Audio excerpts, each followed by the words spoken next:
What's up, everybody? Just want to do a quick walk around and just tell you guys what mods I got so far with the car and some of my future plans. I bought this car about a year ago, bone stock, had about 21,000 miles on it. It's a 2015, and at first I wasn't planning on like modding it extensively, but owning the Accord, the 9th gen Accord, for about 4 years, and you know, coming from an Evo 10 that I modified and just spent 4 years driving just like a basic car, you know, I just felt like, hey, why not? It's been 4 years, I haven't had a fast car for a while, why not just modify it?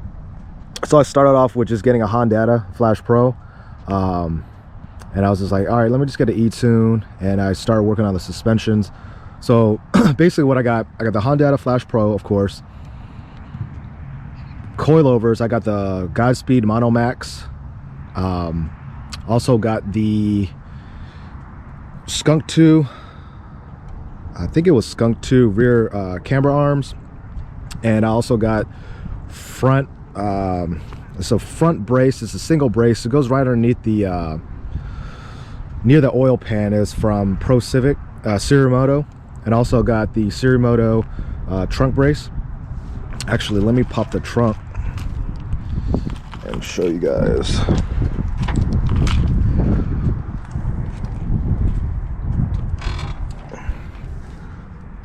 Got the trunk brace there. Also got the full race exhaust, as you guys saw in my previous video. Full race catted down pipe. Full race is all 3-inch all the way back. Oh, almost forgot. Got the 4-piston Willwood big brake kick. I got that from FKX Racing. It was actually decently priced. It's under $1,000, and I highly recommend it. Braking is a lot better. You lose a ton of weight. I mean, the stock setup is fucking heavy. You lose a ton of weight. That's a 2-piece rotor set, and I've loved it. I love it. It's been a great addition to the car. All my lights, except for the fog lights, my headlights, all my interior lights are 6K LEDs. What else did I do? I think that's about it. Let me pop the, oh, how did I forget? I'm assuming you guys already know, but I do have Merc Racing 1900 Supercharger kit. And let me pop the hood, show you guys.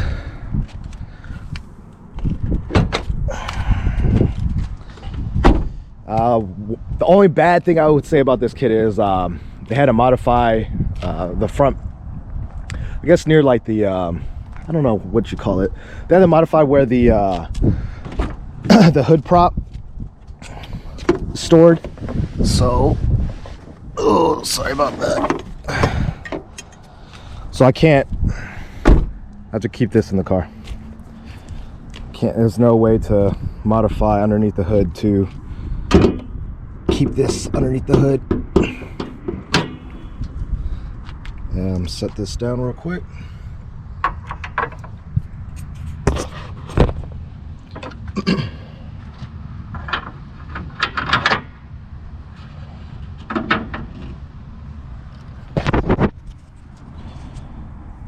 So I got the like I said, it's the 1900 Merc Racing Supercharger kit. As of right now, around 11 pounds of boost. I'm pushing, oh, it's 11 point, I think it's like 11.6, 11.8, close to 12 pounds. So it's between 11 and 12 pounds. I'm pushing 366 wheel horsepower and 396 wheel torque. It's been a great kit. I've had it, I'll probably do a video, but I've had it for about 5,000 miles. No issues at all. Zero. I mean, it just feels like I have a high-powered V8 or a high-powered V6. It's just the low-end torque is there, and it's been great. Why did I choose a Supercharger over a turbo kit? I've had plenty of turbo cars. I just wanted something different. Never had a Supercharger car. And I was thinking about get the Craftsworks, but if the boost, I look at it as like this. The Craftworks kit, any centrifugal type supercharger, it's just basically having a turbo. It's just bolted onto your motor. Boost doesn't, you don't get peak boost to high RPM. If I'm going to do all that, I might as well just get a turbo kit. Turbo kit is going to produce more power at the same amount of PSI. Like I've seen a lot of kits like the PRL Stage 2 kit. At 10 pounds, you're going to push over 400 wheel horsepower.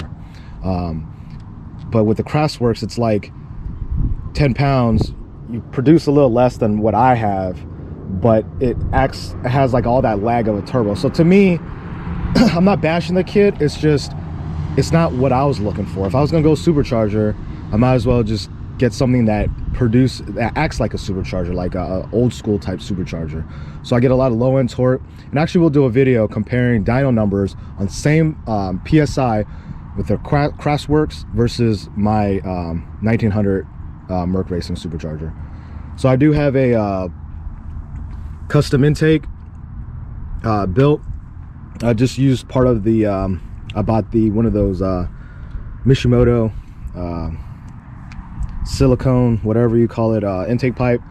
I got it from someone at the forums, and I had that with the stock setup, and I went ahead and got the custom intake built. Got this, it's like a heat shield. It protects the intake from sucking in any hot air coming from the engine or any components from underneath the car from down here. It also still keeps intact the stock, if you guys could see it right here, the stock part of the stock intake system, and basically is drawing air from outside going through this pipe right here, and it's forcing it between the heat shield and the air intake. And there's that gap underneath here, so all this air right here is just getting pushed through here, and the intake is sucking all the air, cooler air from the outside. That's about it. Engine mods, that's it. I mean, I do have a aftercooler kit on it, and here's the aftercooler reservoir. So it's air to water cooling kit. I didn't get air to air. I figured, like I said, I wanted to try something different.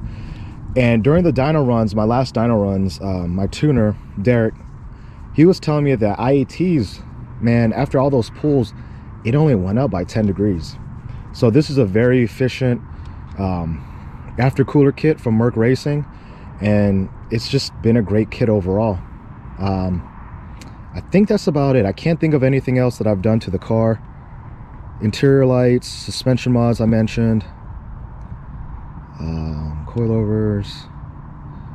Oh, one last thing, I do have a front strut bar. You probably can't see it. It's the Sirimoto front strut bar, the one that goes underneath the hood cowl.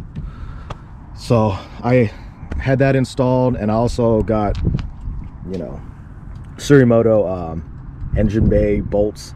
So I just put them in a couple places that Pro Civic recommended, and I added some other bolts, because they do it's a pretty decent kit. They give you a lot of bolts and washers, and I just, like I said, I went through the recommendations of what Pro Civic had placed theirs, and I added a couple to my own liking.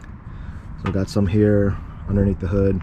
So my future plans is, right now I'm planning on getting a carbon fiber hood. Also, I'm planning on rebuilding the transmission. As you guys know, the transmission of these cars are pretty weak when they start hitting 400 wheel horsepower. So I'm going to get it completely rebuilt, stronger gears, and keep the final drive, better synchros, better sleeves, and also going to install the Wave Track LSD. What else? Rims are coming. New tires when it starts getting warmer out.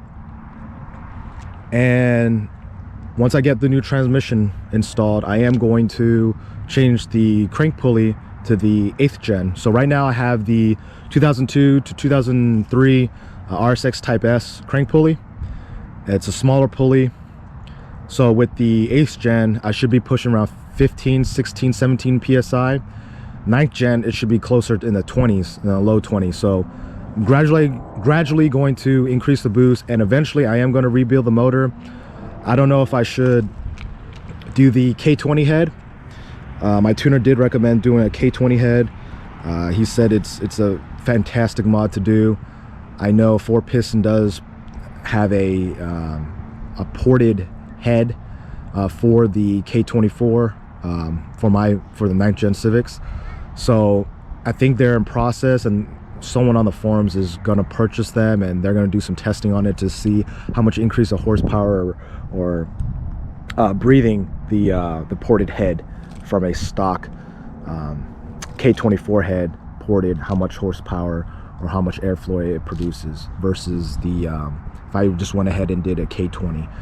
Right now I'm probably leaning towards a K20 head just because it has the cams, both the intake and exhaust cams have the VTEC, and that's probably what route I want to go. I do have to make custom headers because, as you guys know, the 9th gens, there's no headers. It's just a downpipe. The collector is right at the head. It's just one single port coming out of the head. So that's about it. That's just a quick overview of my car, and I will be posting on more videos, more pulls. I got a couple races lined up.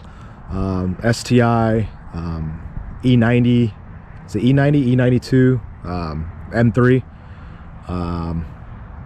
and I think that's about it for now.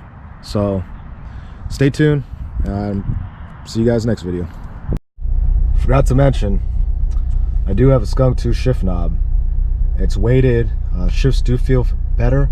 However, my first impressions, I felt like this shifter made it too top heavy, and it made the whole shifter feel a little flimsy on the bottom. So forgot to mention that one of my future mods, I am going to get the Acuity short throw shifter, the whole assembly, just to help improve the shift. And also forgot to mention, I do have the Surimoto clutch master and slave cylinder upgrade, where it gets rid of the clutch pill and helps with better shifts. So there's a couple things that I got that I forgot to mention, but off the top of my head, those are the two modifications that I forgot to tell you guys.